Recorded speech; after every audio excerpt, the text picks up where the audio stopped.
Hello, good morning friends. कशा आहात सगळे? मस्त असाल ना? मी पण मस्त आहे, मजेत आहे. तुम्ही पण मस्त मजेतच राहा.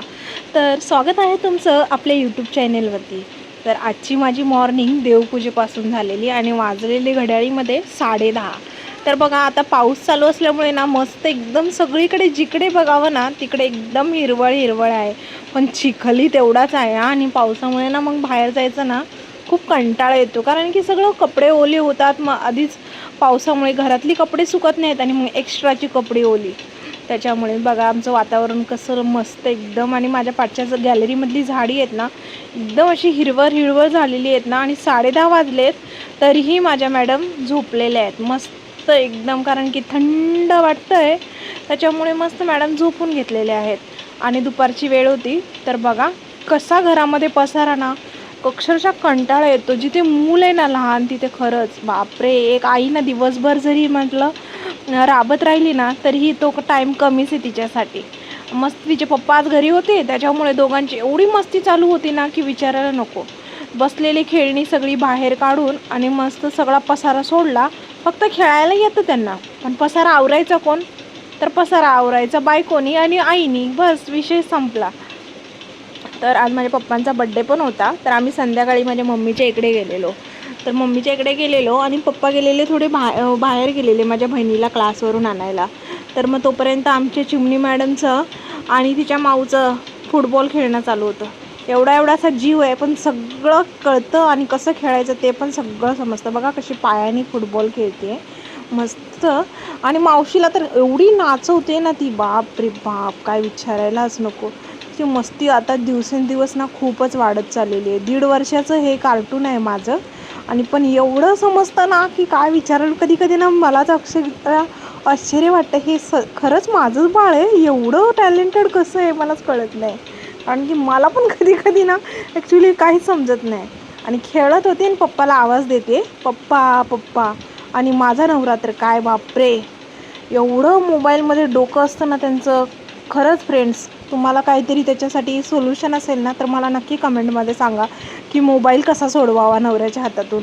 अरे बाबा, तुम्ही खेळताय, थोडासा टाईम परिवाराला पण देणं गरजेचं आहे ना. सतत मोबाईल, असं कधीच वेळ जात नाही की मोबाईल माझ्या नवऱ्याच्या हातामध्ये सुटला आहे आणि तो स्वतःहून बापरे मुलीशी किंवा बायकोशी खेळतो. तेव्हा ना ती पोरगी जेव्हा फोर्स करेल, बायको फोर्स करेल, मग तेव्हा बोलायचं, नाहीतर मोबाईलवरतीच आपलं लक्ष केंद्रित असतं. काय सांगू आता. आणि तेवढ्यामध्ये माझे पप्पा पण काय हजीर झालेत बघा. आणि माझी मॅडम मस्त तरतर तरतर बघितली तिथूनच गाडी तिने टोकावरूनच चाळीच्या, तर मस्त चालत गेली. आणि बघा तिला कुणाची सपोर्टची गरजसुद्धा नाही आहे. ती मस्त गाडीवर जाऊन पुढच्या ह्याला बसली आहे. तुम्हाला मी थांबा झूम करून दाखवते जवळ जाऊन. बघा कशी बसली आहे मॅडम. ह्याला कोणाला सांगायची गरज पडते का? आता गाडीचा आवाज भ्रूम भ्रूम येते तर हिच्या तोंडाने ही भ्रूम भ्रूम आवाज काढते. बापरे, खरं ना माझं डोकं कधी कधी ना काहीच विचारच येतात मी, काय नक्की आहे काय मग एवढं. आता उतरायचं पण कळतं तिला मस्त. आता ती वाट बघते तर सगळेजण उतरतील का. आणि ही माझी बहीण बघा आलेली आहे. माझ्या पप्पाचा बड्डे आहे तर त्यांना हॅपी बड्डे विश करत होतो आम्ही मस्तीमध्ये. आणि मॅडम रिटर्न गेल्या, पप्पांना बोलते की माझ्या चला रिटर्न, म्हणजे तिला पण एक तरी राऊंड मारून आणायलाच लागतं गाडीवरून. तिला सवय मेन तर माझ्या पप्पांनीच तिला सवय लावलेली आहे ही. मग आता ती काय त्याला नाईलाज आहे बघा. रिटर्न जाऊन बसली गाडीवरती आणि चला बोलते, उतरणारच नाही. मग आता असं बसून नेलं. आता ही इथे तर चाळीत बसली आहे ठीक आहे, पण बाहेर गेली आणि उठली तर काय करणार. म्हणून मग तिला पाठी बसवलं, बाई बस पाठी मागे, आणि जायचं आहे तुला फिरायला, मला माहिती आहे. एकटी तर बसणार नाही पण कोणी ना कोणी सपोर्ट लागतं पाठीमागे. तिला कशी खेचते, ती थांबली आहे तर तिला खेचते चल म्हणून. आणि मला बाय करते, चल मी चालली बाय आता. बघितलं म्हणजे ह्यांना घरामध्ये म्हणजे नकोच आहे. फक्त बाहेर फिरू द्या, गाडीवर फिरायचं, हे सगळं कसं कळतं एवढ्याशा जीवाला काय माहिती. आणि पप्पाचा बड्डे असल्यामुळे मी छोटेसे थोडंसं बलून वगैरे असं फुगवलेले. मम्मी वगैरे बोलत होती नको कशाला, काय लहान बाळ आहेत का असं तसं, पण मी माझं मनात होती की चल माझी पोरगी छोटी आहे ना, ती तरी खेळेल, ती तर एन्जॉय करेल ना, तिला तरी आवडतील. आणि बड्डेचं थोडंसं डेकोरेशन पण एक छोटंसं होऊन जाईल असंच, म्हणून मी काय फुगवलेलं आहे माझ्या हट्टामुळे. आणि ह्या मॅडम इथं ऑप्शनचं ताट मी रेडी करून ठेवलं आहे. एक तांदूळ खाते आणि एक तिथं पेढा ठेवला ना, तो थोडा थोडा थोडा थोडा थोडा उंदीर कसा खातो तसा खाते, बघितलं. हे बघा, हे बघा. आता तिने तांदूळ घेतले, आता ही पेढा, आणि कसं लपवत आहेत. अशा ना खरंच अक्षरशः ना असे दुष्काळातले हे लेकरं आहेत, विचारायलाच नको. ह्यांना कधी भेटलं नसल्यासारखं करतायत. अरे औक्षणासाठी आहे बाबा, 2 मिनटं तुम्हाला काय घेणं देणं रे देवा. आणि हे मॅडमचं आमच्या मस्त खेळणं चालू आहे. माझ्या नवऱ्याचा अजून मोबाईल काय सुटलेला नाही आहे. पोरगी खेळतीये, सगळेजण बोलतायत, गप्पा मारतायत.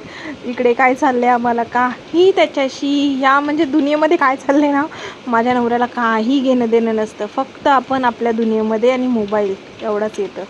आणि मग आम्ही बड्डे सेलिब्रेशन केलं, केक वगैरे आणला, छोटाच उभं घरी हलका फुलका. आम्ही आमच्या घरच्याच माणसांमध्ये आम्ही बड्डे सेलिब्रेशन केला. माझी लेक तर एवढी कौतुकाने बघते ना, सगळेजण असं काय का टाळ्या वाजवतात, सगळ्यांच्या चेहऱ्याकडे बघते. पण केक खायची लय आतुरता असते हा. त्या केकच्या आजूबाजूलाच भटकत राहते ती, जर केक दिसला तर तिला. आता बघा ह्यांचा गोंधळ. अरे एकाने तरी खाऊ घालायचं असतं ना. जसं लग्नामध्ये कसं असतं माहिती आहे ना, लग्न लागलं की इकडे वराडी अरे बापरे जेवणावर तुटून पडतात. कारण की त्यांना भीती वाटते की जेवण बिवण संपलं, दुसरी काय एखादी एक्स्ट्रा आयटम असेल तो संपला, तो भेटणार नाही आपल्याला. तसं माझ्या घरी झालं आहे. यांचं असं केकवरती तुटंबळा पडला आहे ना, बाप रे बाप.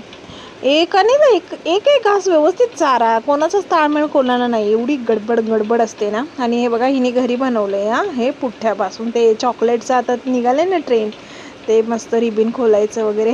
आणि तिने 500चं ना हार्ड बनवलेलं तर पप्पानी खिशात ठेवून दिलेलं आहे. आणि हे 2nd नंबरच्या बहिणीने बनवलं पप्पांसाठी ग्रीटिंग कार्ड, दोघींनी घरीच केलेलं आहे असं काहीतरी छान. बघा तुम्हाला कसं वाटलं सांगा नक्कीच. छान बनवलं आहे, प्रयत्न तर केलेच चांगलेच, पण चांगलं पण बनलं पण आहे. तुम्हाला कसं वाटलं तर नक्की कमेंट करून सांगा, आवडलं असेल तर तुम्हाला. चला तर भेटूया आपण नेक्स्ट ब्लॉगमध्ये. बाय.